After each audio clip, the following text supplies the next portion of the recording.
Veja o Sol. Ele simplesmente caminha pelo céu ao longo do dia, certo? Mas, usando os raios-x, os astrônomos podem ver que o Sol é um lugar muito movimentado. Fotos feitas por detectores de raio-x mostram que existe um caldeirão de reações nucleares no seu interior. Com filmes sensíveis ao ultravioleta, vemos grandes línguas de gases superaquecidos se erguendo da superfície. Nossa estrela bem comportada e amigável é uma explosão termonuclear contínua. It's a high-energy astronomy where you really see that the universe is a violent place. It's not just made up of these good citizen stars that sit quietly fusing their hydrogen into helium. A NASA está fazendo observações em infravermelho. O infravermelho é absorvido pela umidade da atmosfera. Por isso, os telescópios são montados em aviões que os levam para além das nuvens.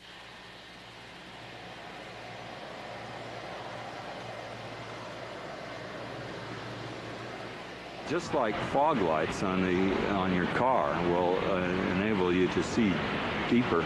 In the infrared, you can see deeper into the universe.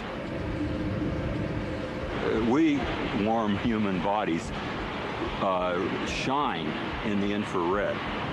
Anything at my temperature in the universe is emitting planets, comets, other bodies.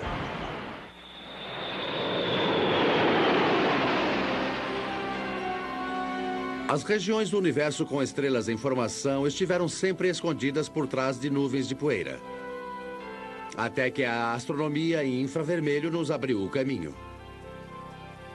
Hoje vemos nuvens de hidrogênio gasoso frio se condensando e começando a se acender como estrelas. O céu em infravermelho é um lugar estranho e maravilhoso.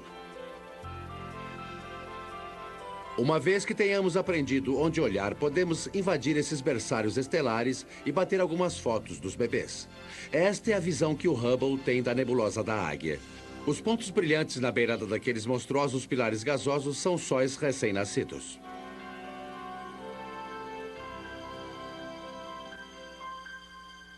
Os cientistas devem muito de sua compreensão do universo não somente às fotografias espetaculares, mas também à estática do rádio, um sussurro que vem do céu. If you're listening to the universe with a radio telescope, it would mainly be a hissing sound. It sounds like steam escaping from radiators. Isso foi ouvido a primeira vez por acidente. Em 1965, pesquisadores dos laboratórios Bell, nos Estados Unidos, tinham construído uma estação de escuta para captar sinais dos primeiros satélites de comunicação. E foram perturbados por um assovio de frequência ultrabaixa que vinha de todos os lados do espaço. O que eles estavam captando era a energia do grande clarão que deu origem ao universo. Um eco do Big Bang. Radio astronomy was the second big window we opened on the universe. The first big window was Galileo going and putting a telescope to his eyes and seeing if he could see with his own eyes, and then with film eventually. The next big step was radio astronomy. A great step forward in terms of discovering new things and understanding new things. A descoberta da radiação cósmica de fundo foi o suspiro final para os que queriam acreditar no universo eterno. Os defensores da ideia do Big Bang venceram. A radiação de fundo parecia ser constante e uniforme, vinda de todos os lados do espaço, exatamente o que seria de se esperar de um universo que tivesse começado de um único ponto. Mas então, por que as estrelas não estão espalhadas de maneira uniforme pelo espaço? As galáxias deviam estar se afastando à medida que o universo se expande, cada uma delas se afastando das demais exatamente como uvas passas numa massa de pão em crescimento. Astronomers had thought that the universe was sort of expanding uniformly and the galaxies were just going along, and that the only motion we should see is the Earth going around the sun and the sun going around the galaxy. But in fact, what we saw was that the largest motion of all was the galaxy itself moving. And that really surprised astronomers, and the only conclusion we could come to was that something was causing the galaxy to move away from just the simple expansion of the universe. And after thinking about it for a while, a conclusion was that there must be a large group of galaxies near us. Quando os astrônomos marcam a posição das galáxias em seus computadores, encontram cordões, aglomerados e paredes feitas delas. Como pode ser se os radiotelescópios diziam que a energia do Big Bang estava espalhada uniformemente pelo espaço? There had to be some seeds at the beginning. There had to be some small lumps in the early universe that are going to grow to create the structure. Assim, Smoot saiu à cata de irregularidades na radiação de fundo para mostrar que a explosão do Big Bang foi desuniforme. Em 1989, um pacote de instrumentos subiu a bordo de um satélite. O explorador da radiação de fundo, ou COB. O COB encontrou variações sutis na energia deixada no momento da criação. Anunciada em 1992, essa foi considerada uma das mais importantes descobertas do século. O universo passou a fazer sentido de novo. Mais tarde, Smoot disse aos jornais que essas rugas na radiação de fundo eram as maiores e mais antigas estruturas jamais vistas. Ele disse aos repórteres que vê-las era como ver Deus. And that's the one that the press grabbed on because that's the one people could relate to. And that got spread all over and got much more attention, including people from philosophy and religion coming in and asking questions. Mas apesar de os pesquisadores poderem finalmente explicar por que existiam estrelas, galáxias e coleções de galáxias, isso ainda não resolvia o outro grande problema. É mais ou menos como o antigo poema infantil. Outro dia, no alto da escada, encontrei um homem que não estava lá. Ele não estava lá de novo hoje. Ah, como eu gostaria que ele ficasse longe. The problem is that we know that at least 90% of the universe is something we don't know what it is. No final dos anos 70, a astrônoma Vera Rubin e sua equipe notaram algo estranho nas bordas das galáxias em espiral, semelhantes à nossa. Como destroços que caem num redemoinho, as estrelas na beira das galáxias deveriam estar se movendo mais lentamente do que as estrelas do centro. Mas o que Rubin viu parecia desafiar as leis da física. As estrelas de fora estavam se movendo tão rápido quanto as mais centrais. We live, sort of 2/3 of the way, we being the Earth, about 2/3 of the way out from the center of our galaxy. And we're orbiting at 500,000 miles an hour. That's pretty fast. Mais rápido do que deveria ser. Tais velocidades só poderiam ser causadas por um grande puxão gravitacional, o que exige mais matéria do que jamais se detectou lá fora.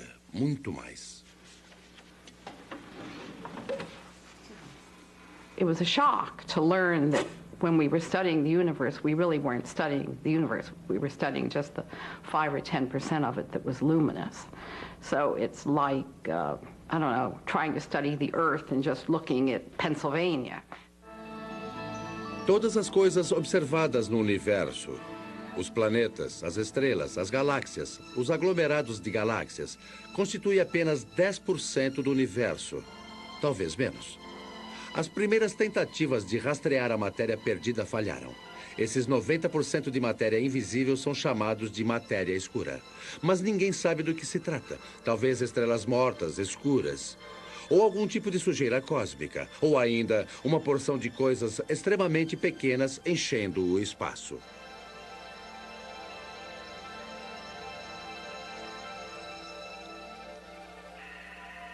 Partículas subatômicas chamadas neutrinos podem ser parte da massa perdida, mas elas não são suficientes. Os cientistas procuram outros candidatos. Daniel Snowden-Ift diz que a matéria escura pode ser feita de algo que os físicos apelidaram de WIMPs, abreviatura de partículas massivas de fraca interação, em inglês. Se elas existem, são menores do que um átomo. A única maneira de detectá-las seria procurando por seu rastro. It's kind of like a ghost particle. It passes through matter without ever interacting with it, or I should say, hardly ever interacting with it. Every once in a while, a WIMP will come in and bump an atom out of wherever it's sitting, and that's the only indication that we would have that WIMPs exist. Ele está procurando por rastros impalpáveis que possam ter sido deixados em rochas de mica de 1 bilhão de anos. A mica tem uma das estruturas atômicas mais regulares de todas. Assim, se uma WIMP atravessou, deve ter tirado algum átomo de lugar.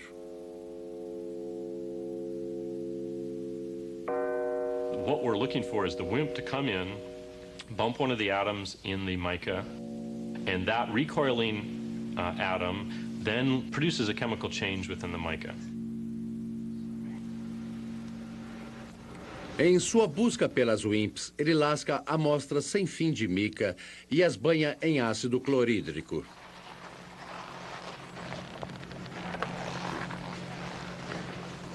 It's a little bit like developing a photograph.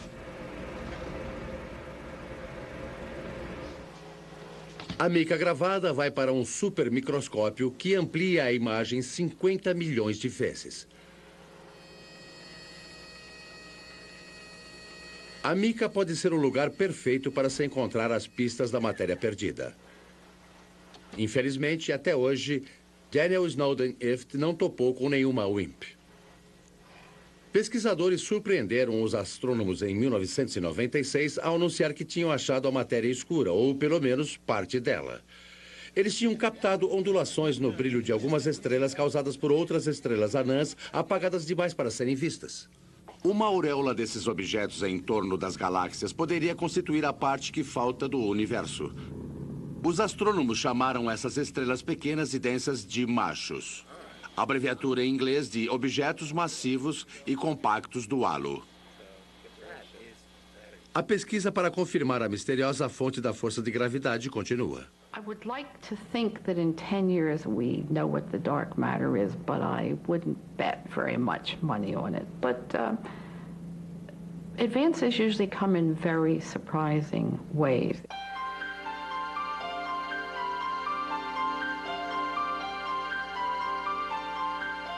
Mas afinal, por que nos importamos com uma coisa que não podemos ver e mal podemos medir? Porque isso pode nos revelar como o universo vai terminar. A matéria provoca a gravidade, e a gravidade é a única coisa que pode funcionar como um freio para a expansão que começou com o Big Bang. Se não existir matéria escura suficiente, o universo pode continuar se expandindo e resfriando até terminar. Não numa explosão, mas num calafrio. Se houver matéria escura suficiente, a expansão chegará a um ponto máximo e se inverterá, atraindo tudo de volta de novo, até que o Big Bang termine num grande esmagamento. E depois, quem sabe, um novo Big Bang comece tudo de novo.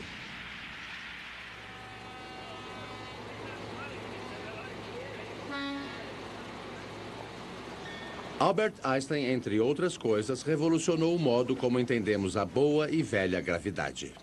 Astronomers generally only talk about one force, and that's gravity. And the reason for it is almost everything that's important on the large scale, that is on the scale of planets and stars or the universe as a whole, is gravity. Desde Einstein, sabemos que a gravidade que derrubou a maçã de Newton da árvore não é um tipo de magnetismo. Ela é uma propriedade da matéria e do espaço. A matéria dobra o espaço. Quanto maior a massa, mais o espaço em torno dela é deformado. É por isso que a Lua gira em torno da Terra. Ela está presa numa depressão no espaço, um poço de gravidade criado pela massa da Terra. Quando bastante matéria se junta, a gravidade fica forte o suficiente para espremer átomos de hidrogênio e transformá-los em átomos de hélio. Esta fusão libera a energia que acende uma estrela. Mas a gravidade é também uma assassina de estrelas. Stars are born, age, evolve, and eventually die, just like people. They have a regular life cycle. During the entire life of any star, there is this delicate balancing act because gravity is always at work trying to crunch the star down into a small point, and the high internal pressures are trying to blow the star up and blow it apart. And for about 90% of the life of the star is in nearly perfect equilibrium. And it just sits there, burning away and producing radiation. Só que quando o combustível se acaba e o incêndio se acalma, a gravidade está livre para esmagar o astro. Uma estrela de tamanho médio como o nosso Sol queimará por 10 bilhões de anos.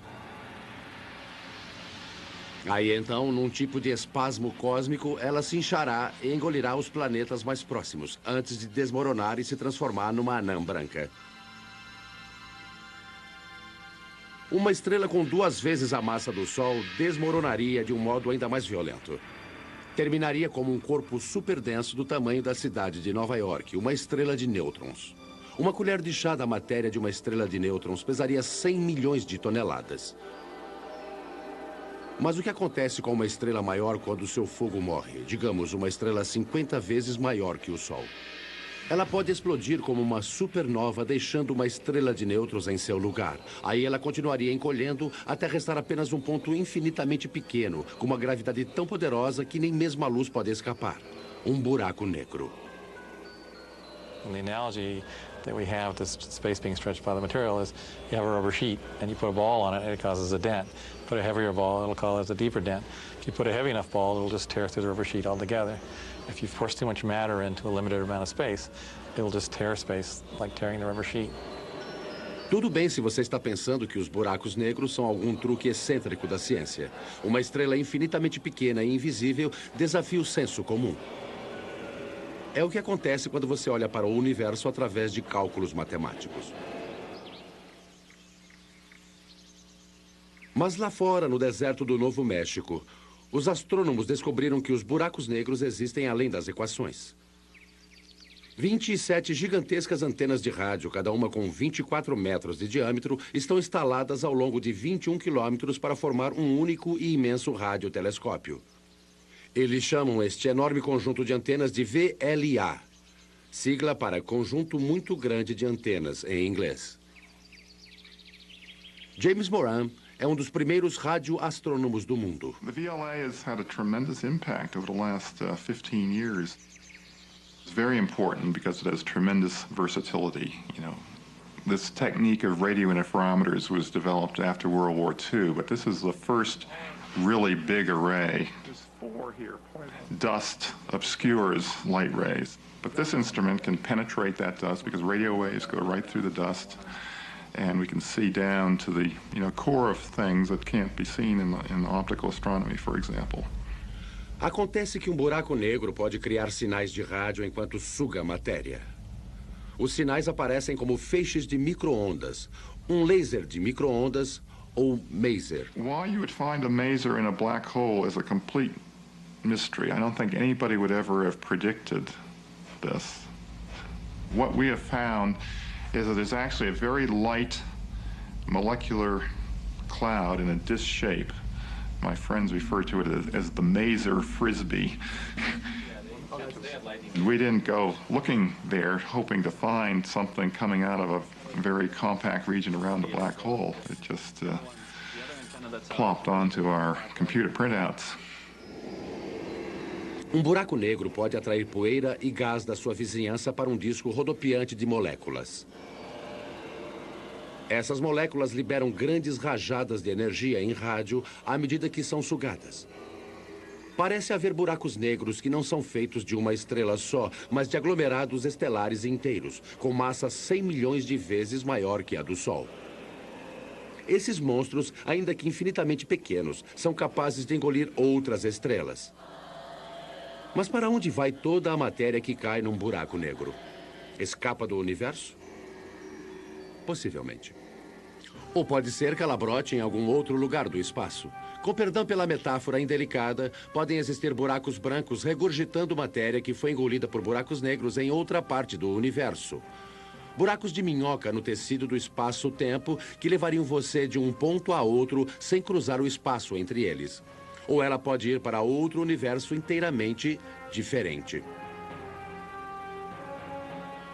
O gênio da astronomia teórica Stephen Hawking propôs que os buracos negros de nosso universo podem muito bem dar origem a outros universos. De fato, pode haver uma grande quantidade de universos como bolhas em um banho. Nós não sabemos e provavelmente jamais saberemos. Se você caísse num buraco negro, seria esticado até ficar mais fino que um espaguete, o que não seria problema nenhum, já que o tempo teria parado. As regras do universo como nós as conhecemos parecem não valer nos buracos negros. E isso é o que acontece quando você começa a lidar com infinitos. Ficamos com um universo cheio de buracos. Um universo com espaço enorme para a imaginação.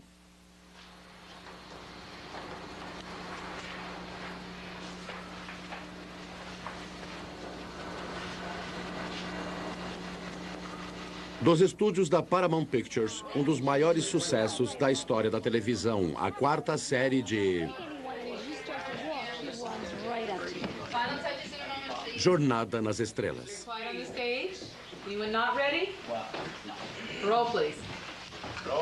Action! I want a full systems report. And Mr. Kim, Mr. Tuvok, I want every iota of information that was recorded regarding this phenomenon. Let's see what you have, Mr. Kim. There. It's registering only on subspace bands. We don't even have it on long-range sensors yet. Verteron emanations. Tunneling secondary particles. It certainly looks like a wormhole. But is it stable enough for us to enter? And if it is, where does it lead? There is, of course, a 75% chance a wormhole will not lead to the Alpha Quadrant. Great. Changing Jennifer's mark. Yes, I gave that to our change. Thank you. Great. Thanks a lot. Os astrônomos do mundo real confirmaram que existem planetas circulando outros sóis. O problema é que não podemos chegar a esses outros mundos em nenhum tempo razoável.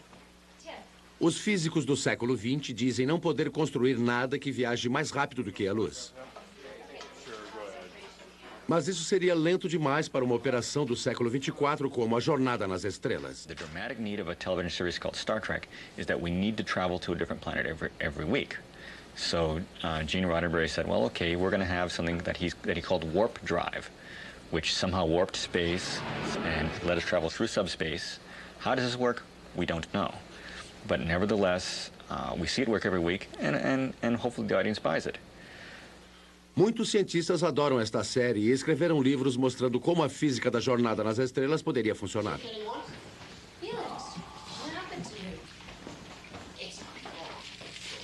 Afinal, não seria ficção científica se não tivesse ciência. O consultor científico de Jornada nas Estrelas, Michael Okuda. Our core fan audience is tremendously scientifically knowledgeable, and when we violate the laws of physics or the laws of physics according to Star Trek, they let us know, so they keep us honest. In the third season of the show, once we had a phaser come out of a photon torpedo port, something that I, to this day, don't know the difference between, and we got over 100 letters the next day. Any analysis yet, Ensign? Too far away. We'd have to be within 1,000 kilometers to get a detailed analysis. But that would mean a significant course change. Well, Mr. Kim, if there's even the possibility of finding a wormhole, I think we can afford a detour. Os cientistas levam os buracos de minhoca tão a sério que eles viraram exercício na aula de física de George Smoot. Dado um buraco de minhoca com alguns quilômetros de diâmetro, os estudantes devem calcular o que conseguiria atravessá-lo sem ser destruído pelas marés gravitacionais. The smallest piece of electronics that wouldn't be torn apart in terms of going through this. And the answer was, it's something that's smaller than a chip, but it's roughly the size of a chip. And so, you know, in science fiction shows, they just show small wormholes that you go into, but in reality, the wormhole would have to be quite huge. Teoricamente, você poderia ir para qualquer lugar no espaço ou no tempo. Até onde a física sabe, um buraco de minhoca faz um looping nas leis do universo.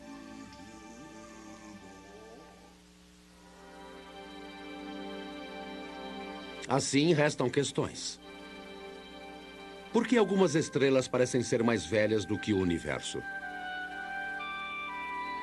Porque as galáxias se movem como se houvesse algo escuro e enorme lá fora.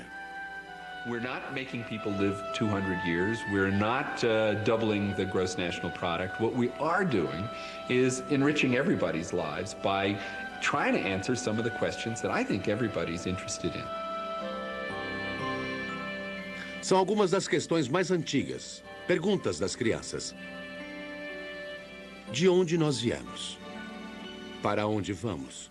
Existem outros mundos? O que existe além do universo? O que acontecia antes que o universo existisse? O que vai acontecer depois que o universo acabar? You want to find out, well, where does science end and where does philosophy take over? And it's not clear where they do. A astronomia moderna é um assunto novo. A cada vez que temos um novo instrumento melhor para vasculhar o vazio, descobrimos surpresas. Dados e mais dados que não se encaixam perfeitamente. I think it's portrayed as if the field is in total confusion and chaos, and I think very often it appears that way at the forefront when things are not understood and there are unsolved problems. But progress is being made. The fact that we're able to take these subtle clues, that things you can barely measure with the biggest, most sophisticated instruments, and figure out that they are telling you about what the universe was like 15 billion years ago, I think that's a terrific thing. Why does the universe exist? Given the fact that it does exist, the fact that it is as exquisitely beautiful, as exquisitely tuned as it is, that it works as astonishingly well as it does, and that we, very tiny creatures on a rather remote planet, not in any special place in the universe, have been able to evolve in this universe and sense the universe, the entire universe around us, that we can sense that there are things out to 15 billion light years away from us. That to me is just a mind-boggling concept. We are the only star in the universe that we know about that has life, so perhaps that makes one feel a little more unique and life a little more precious thing, knowing that it doesn't seem to be that common. Somos parte do universo. A matéria que conhecemos, aquela de que somos feitos, começou a existir como átomos produzidos por estrelas em explosão. I like very much the fact that every atom in our bodies has come from some star. If there were no stars, the universe would be all hydrogen and none of what we know would exist. And that's why it's not an exaggeration to say that human beings are stardust, because the iron in our blood and our hemoglobin and the calcium in our bones and all the other heavy elements in our body were created in supernova explosions. Em nossa busca por entender o universo, acabamos nos voltando para nós mesmos. Se somos feitos dos elementos das estrelas, não somos então de alguma maneira o universo tentando entender a si mesmo? Não era disso exatamente que os povos antigos falavam? Mas talvez nós estejamos sim no centro do universo.